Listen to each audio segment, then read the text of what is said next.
Today, we're going to be painting a piece of history. The out of print, promotional use only, weather top terrain set from Citadel Miniatures.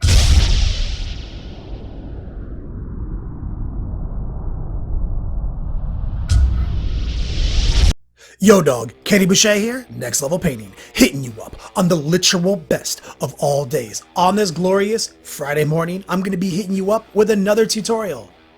Now, you guys may have remembered the 10-minute terrain tutorial I did, where I broke it up, where I could show you some serious terrain hacks to get your table set up, and then how to take it to the next level. Well, this is the next level. This is the ancient Chinese technique of getting that terrain looking fresh. This is the weather top terrain set. Citadel Miniatures made this years ago. Promotional use only, very collectible. Optimus Stein, commissioner extraordinaire, he sent it down. He passed it down the mountain for me. He said, we got to paint this up and we got to paint it good. So we're doing that today. I'm showing you the base kit without the ruins. There's a lot of, it's a 5-part kit. So today we're going to be focusing on, for 30 or so minutes, how to nurture up the effect we want in all the little pieces here. How to take our time, really give it a nice cinematic quality. And next week, I'm going to show you how to take it to the next level. We're going to use ivy, flowers, grass. We're really going to make it a cinematic piece, one that you'd be proud to put the Fellowship on. Whatever the Lord of the Rings stuff is. I'm lying, I know what it is. So, without further ado, I want to shout out some patrons. Christopher, Stephen, Samuel, Matt, and Simon. Thank you guys for becoming my most recent patrons. I can't do it without you. Patreon is my personal crowdfunding page. It helps me keep the lights on. We're also on Twitch. This is huge. If you guys are not into Twitch or don't even know what Twitch is, you need to go over to Twitch. Twitch.tv/next_level_painting. I promote it on Facebook. You've probably seen the links and you may have ignored them. I'm telling you, it's a different experience. The Twitch community is popping off. We do 2 live videos a week, Tuesday, Saturday. It's 6 total hours of content per week. Live format, engaging Q&A, digital currency, and rewards and giveaways. We got a lot going on Twitch, so definitely take a look at that. Also, shout out thelongwar.net, the most baller platform, the iciest, if I dare say, the most exclusive and fastest growing library in video content related to Warhammer 40k today.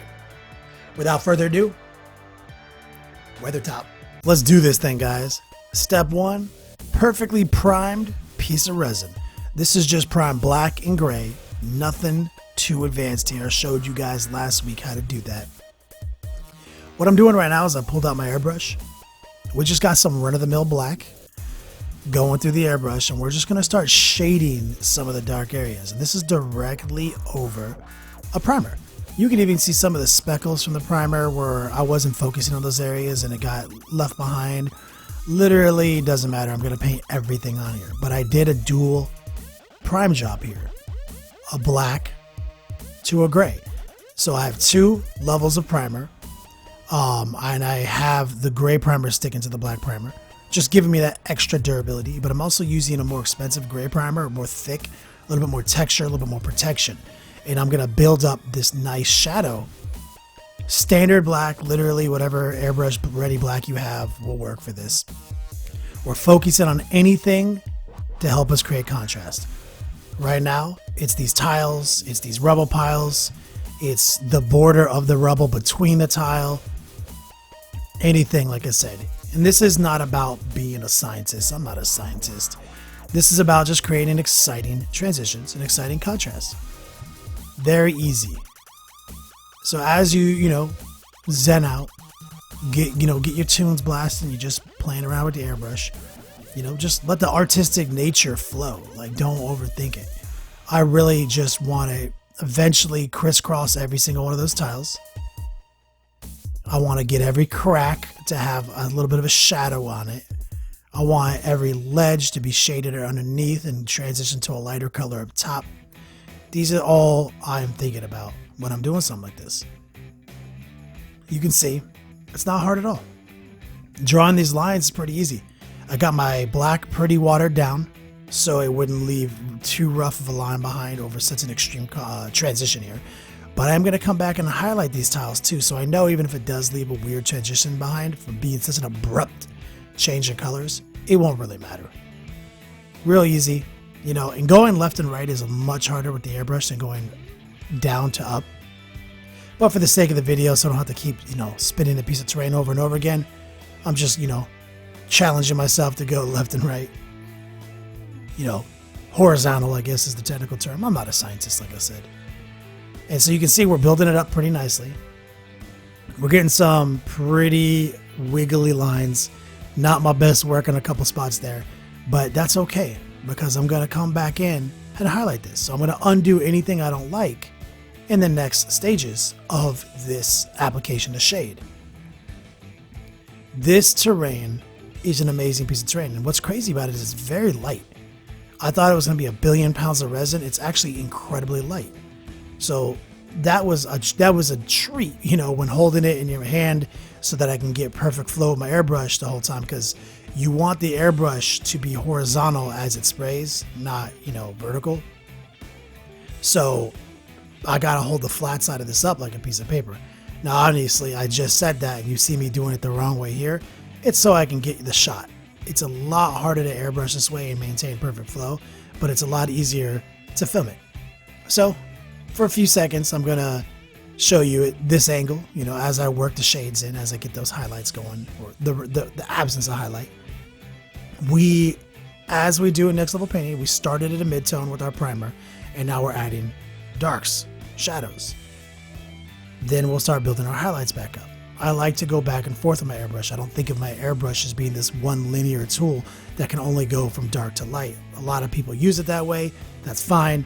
I think that there's a lot of applications to get incredible transitions with the airbrush if you're willing to go back and forth. So here we are tackling all the other separations in the stone, all the other cracks and the grout areas, and we're just adding a shade there because it's very exciting. You know, like when you create a radial highlight on each one of these big tiles, on each one of these blocks, and you have it, you know, the center of the block being highlighted and the border of it being shadowed. Kind of reminds me when I was a kid, coloring books, how you'd always like trace the image in the coloring book first really dark and then lightly color the insides. And this is coloring all over again. So as you work through, you know, you just go smooth, man. Like, you just make sure you got the right amount of water in your airbrush, make sure you're using the right kind of feathering. I'm using mostly air and very little paint for most of this detail work. And as I come into the areas that require a little bit of touching up because the primer speckled out on it, you come in a little bit more gangster, a little bit more paint to air ratio. And you can see all that speckling in some of those areas that was left over from the gray primer that I didn't finish there because I didn't need to. I knew I was going to fix it with the airbrush, so I didn't care. Same deal with the stairs. A lot of people forget stairs. You know, throw some shadows on the edges of those stairs. You know, this will all make sense once we start getting to the highlight stages, once we start getting to the dry brush stages. Gonna do same thing. Get on that statue, that awesome carved statue. Make sure there's a little bit of a border there between him and the wall. And like I said, some of these things look really extreme. A lot of people are probably watching this saying, damn, that looks just terrible. What the fuck is this guy thinking? But you'll see, there's always a method to the madness. Here's all these tiles right here. Got to make sure you get under the lip there on the rise of the staircase, as well as a little bit on the tread of the staircase. You just want to make sure there's a nice, interesting transition. That simple. And you can see in a lot of these areas, this is where some of that speckling happened from the primer. I just wiped it out. Look at that, just one shot with the airbrush, gone. Okay, now it's going to get exciting, guys. Menoth white base from Privateer Press. This is a great color. We're going to get it all airbrushed out. Flow Improver, Gangster Gumbo. And we're going to individually radial highlight each one of these tiles. Every single one of them. Literally. We're not going to play games here. Every one of these tiles, you know, we're going to hit all the edges of everything we possibly can. And I like using a bone color like Menoth white base because it is basically bone. It's an antique, it's like antique white. I think it makes marble and rock look so much more natural than going to a white. It's the difference between, you know, realism and hyperrealism. I like to tread on that, you know, cusp of those two sometimes. Obviously there's a time and place to go incredibly unrealistic, and a piece of cinematic terrain from the Lord of the Rings is not that time to go super hyper color. This is all about being realistic and as true to the look of the model as possible. We're going to get in here, get the angle right, sneak in, throw some of this highlight on the edge of the treads on some of those staircases. Some of these big blocks that make up the outer perimeter of the weather top, we're going to hit the edges of those. Now, it's not a radio on these, it's an edge highlight because they have these big marble columns in the center of them, which these are all the pieces that I've left separate from the kit that I'll show you next week. We've got our work cut out for us with just the base of the whole terrain set. Same deal with this broken statue. Go in there, give it some nice highlights, some nice transitions. Very easy to do with an airbrush. This would take a metric shit ton of hours to do with a paintbrush. But spray paint would help, so I think I would get my spray can rattle can game on lock. Sorry, that was a tongue twister. If I didn't have an airbrush. But you can see, nurturing those highlights up. It's looking good. Getting the angle right on these staircases, getting that shred highlighted, looking fresh. The outer rocks, we're going to hit all those. We're going to make sure that there's a nice blend of colors, like as they spill into each other, but also a nice hard contrast, because that's the problem with terrain. It's really easy to make things blur together. And when that happens, that model doesn't look as good. I guess that's the math of that. Science. It's a bitch. Less contrast in models, the shittier they look. Simple. So far, we don't have very much contrast at all because we're just literally in our first highlight stage. And look, here's some speckled ass rocks right here, like I was talking about on the outside, as I kept it kind of light with the primer there. And I'm just going to highlight all these little rocks, all these little tiles. And then we're going to just completely paint these big rocks. We're going to throw this Menoth white on them. Totally going to wipe out all those speckles. Now we're opening up the airbrush. You see we're adding way more paint to the mix. Less air. And we're just dropping it off because I want these rocks to have that stony look. That more marbled look. Not that gray to white. I already knew I was going to paint them more bone than anything. So we come through. We wipe out all the speckles. Give them the highlights they require. Go back and forth, like I said. It's not always about going dark to light. It's about going back and forth and using your tool to its maximum ability. Don't worry, we're going to come back and wipe out all the speckles on all these pieces. As you can see, done. That's simple. Now, you might be asking yourself, well, what are we going to do to make this model look good? Because so far, it's starting to look good, but still kind of fuzzy around the edges. Answer to that is Menoth White Highlight. This is the obvious color to highlight Menoth White base with. Same deal, get the Gangster Gumbo, get the Vallejo Flow Improver, get a little bit of water mixed down in the pot, and really subtly and meticulously come in tight and add a nice highlight to the center of each one of these tiles again. Second highlight. And it's very important to get this one right with no speckling and as smooth of a transition as possible. You don't want to wipe out any of these lines that we already painstakingly checkered in. And you can see quite quickly it's looking like a different model. I mean, it's not taking time at all. For all of a sudden you'd be like, oh, I see what's going on here. But still, we got lots more to do on this model. We're not done yet. We got to go through, re-highlight everything we just did. That simple. And I'm going to make you watch some of this, but I'm not going to make you watch it all. I just want you guys to see, yes, a lot of people out there are like, oh, that's so airbrushed. You airbrushed it, it took 5 minutes. Does this look like it took 5 minutes? You know what I'm saying? We're painting each one of these tiles. We're hitting everything. We're challenging ourselves to use the tool in our toolbox to its max potential. That is all we're doing here. And you see, we're getting a good look here, man. It's real nice, feeling good about it. I have a clog in the airbrush right now, so I'm fixing that. All right, now let's jump right into the edge where it broke off. Very important to give it a nice edge highlight here. Even though we're doing all this radio highlight on all those tiles, you want to make sure you blend a nice sharp edge here to indicate like how it broke and how it's very sharpened. And it's a very, it makes it look just so much sharper when you give it that nice highlight along a line like this. Got to be careful not to get the speckling. Got a little bit of speckling there. Knock it off real quick. That's an ancient Chinese trick. That one's for free. Now, obviously, we're not done here. We're not going to just let these tiles sit here looking like this. This is someone who just bought an airbrush, did all this work with it, and said, hey, that looks really good. I've never been able to get those kinds of blends with the paintbrush before. They might leave it this way. But that's not how you use a tool. It's about using everything. I'm going to use paintbrushes, washes, wet blends, dry brushes, everything. You got to use every tool at your disposal. And I'll tell you what, man, I've learned a lot about painting from watching YouTube. And that's not even a joke. Also, now that we're on Twitch, there's a lot of amazing streamers out there on Twitch. Got to check these guys out. I've been learning stuff every day about, increasing my paintbrush productivity. So no matter what level you're at, there's something to learn from tutorials. And here we go. We're going back to those stairs, hitting the treads of these stairs, reestablishing some nice highlights. Big rocks that broke, the statues, everything. Anything that can take a highlight, give it a highlight. That simple. Weathertop deserves your love and your patience. Every big piece, you see, it's just that simple, guys. Coming through, moving to all the sections, top-down highlights everywhere. That's a good-looking piece. You can see we have the basis of a really nice model here. But obviously, we got to add some contrast in. So this is the church of next level painting. Burnt umber. We worship burnt umber. It's one of the best colors in the business. So we're going to get some burnt umber out. This is airbrush ready, but I still like to water it down a little bit. And we're going to start drawing all those borders and all those rocks.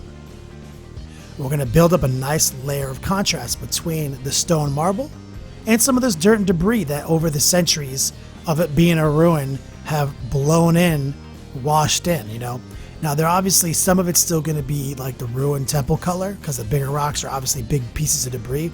But I like to think a lot of the smaller dirt is actually dirt for hundreds of years intermingling. So that gives you a great contrast opportunity to add a little bit of brown. Let some of that brown spill over into the tile, like the dust, the stains, like the water stains, And for the most part, we're just building up the brown with the airbrush to save us time with the paintbrush. And you can see we're building some nice transitions there, sliding them into the stairs, coming around anything that we can, anything that looks like it could be cool. And this is where I say I'm not a scientist. I don't try to be a scientist, I try to be cool. Cavalry brown is a cool color.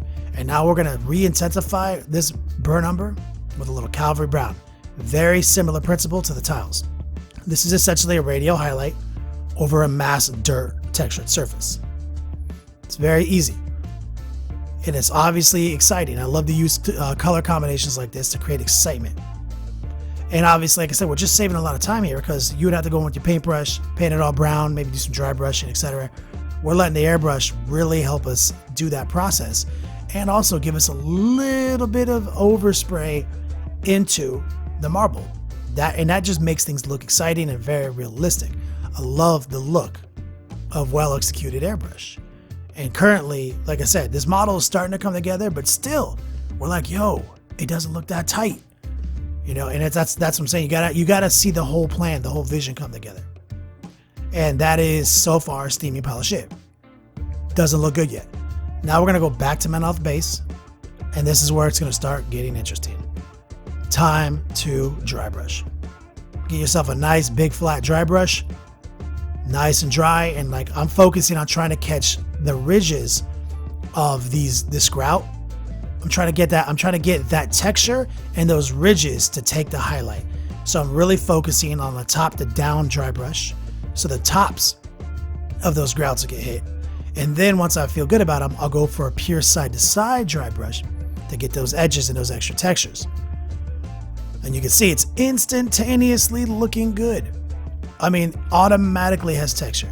And this is a very well cast model with a lot of subtle textures, but they're not too subtle. They're not so subtle they won't take a dry brush, but they're not so exaggerated they look fake. And that's what I love about this model.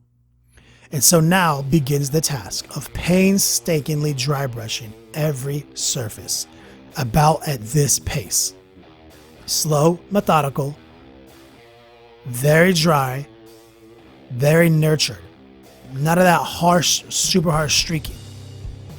You know, we're coming in. And so obviously I cheated right there. I did come in kind of super harsh and cheating, and streaky. But that's because it was the dark area in there and I had the control to execute.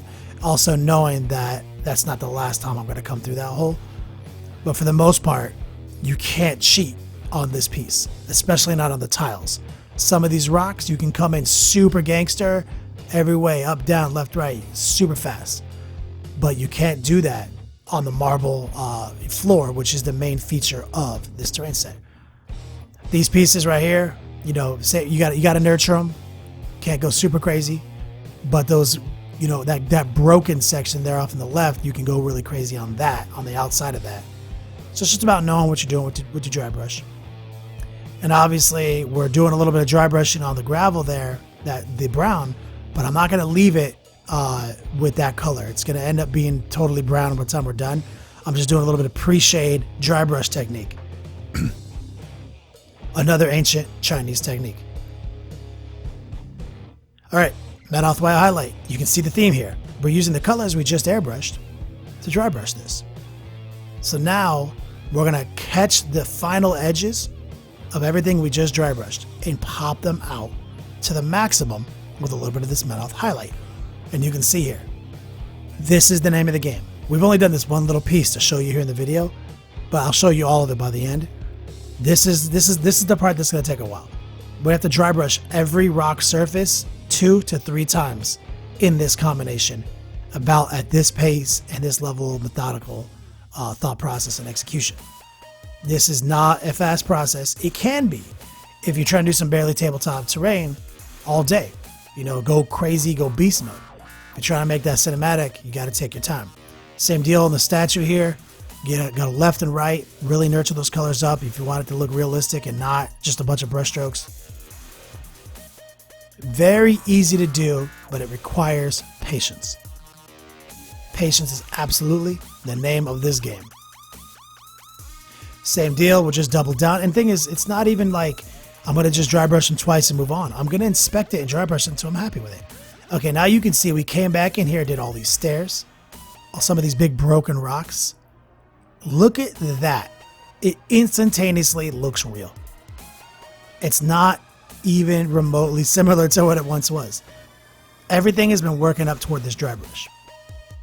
But now we got to do those big tiles in the middle, and that's going to be the hard part. You got to be subtle with those tiles. And in between a lot of these steps, I've been seal coating, hitting it with satin varnishes, real heavy duty stuff to really protect this model. So that way it doesn't get chipped up from use. I don't want my client to put his models down on it and get it chipped and then have this amazing, you know, piece damaged and not know what to do. So here we go. This is the flat tile. It's has a little bit of a satin varnish on it, and I find that helps sometimes with the dry brushing. Like, you know, helps it, you know, just be a little bit smoother as you go, and maybe catches some other, because I don't like it when my dry brushing gets real dusty, you know, and I find that this helps it from getting real dusty. So now we are going nuts, but very subtle, a very small amount of dry paint on the brush bristles. And we're just going rapid fire, hard gangster mode, trying to catch those textures, trying to catch those raised surfaces. Like I said, this is the part that's going to sell the model. You got to make sure these tiles look textured and look three-dimensional, look worn, look weathered. I mean, it's totally going to make or break the model. So as you can see, it's looking good. And this is still just our first pass. You know, we haven't done anything. Now I'm getting my dry brush right, making sure it's nice and dry. Coming along those edges, making sure that we're snapping all those creases, letting any sharp angle just steal the paint from our paintbrush. That's the concept of dry brushing. You know, you see we got a little bit of strokes got away from us there, but I'll come back and fix that. The good thing about painting is you can always fix something.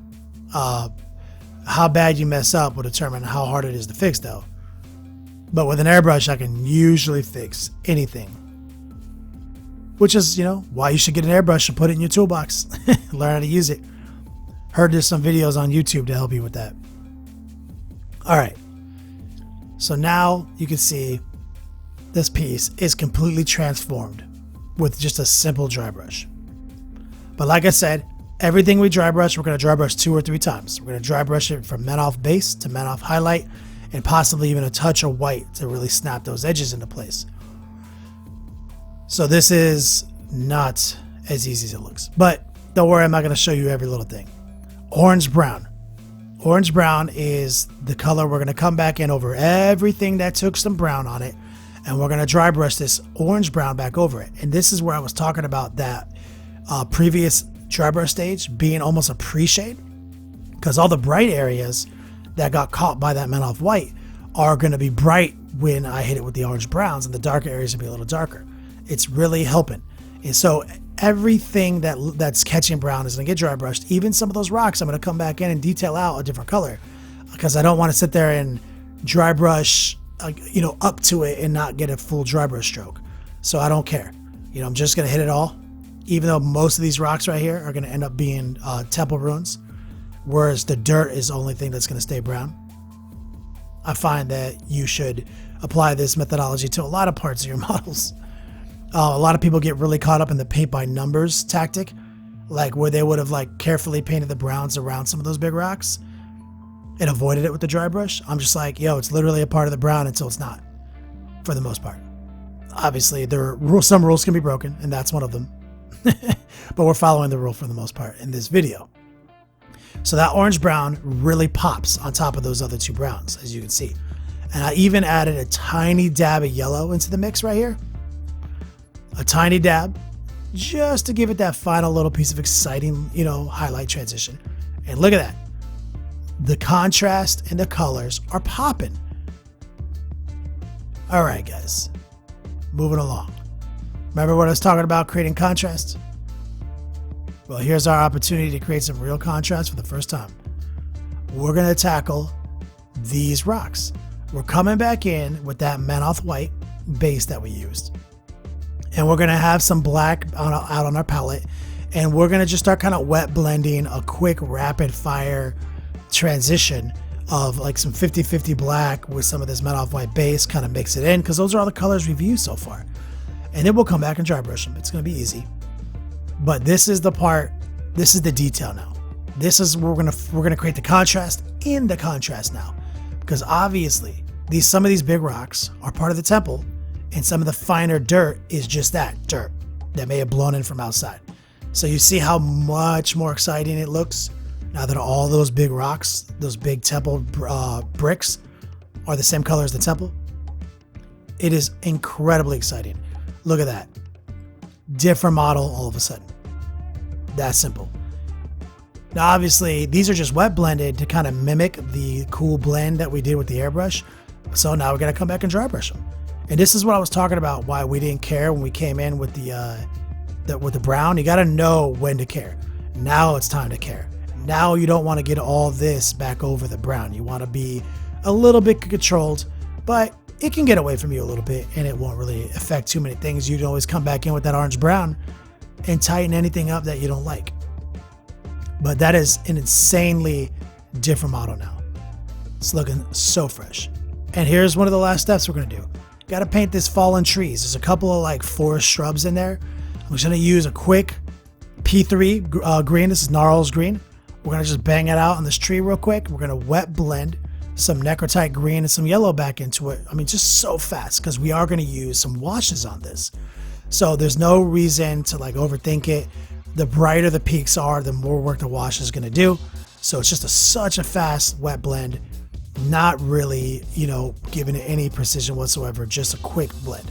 Now, while that's drying, this is the final explanation point to those tiles. Non-oil gloss wash.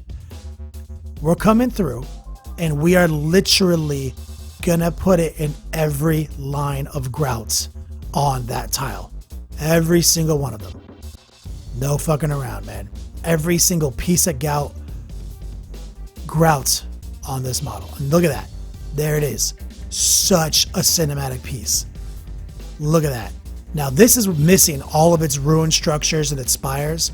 I will have them complete for you in the next video, but we're going to showcase scenic add-ons. We're going to be using meadow flowers, grass coming up between the tiles, ivy crawling up the ruined pieces on the sides. We're going to take this to the next level. Thanks for watching, guys. If you like these tutorials, check out Next Level Painting on Patreon. Become a patron of the arts today. We offer early and exclusive access to our videos and a rewards program for different pledge levels. Patreon is PayPal and credit card secure, so you don't have to worry about that. We use 100% of the money to improve our process.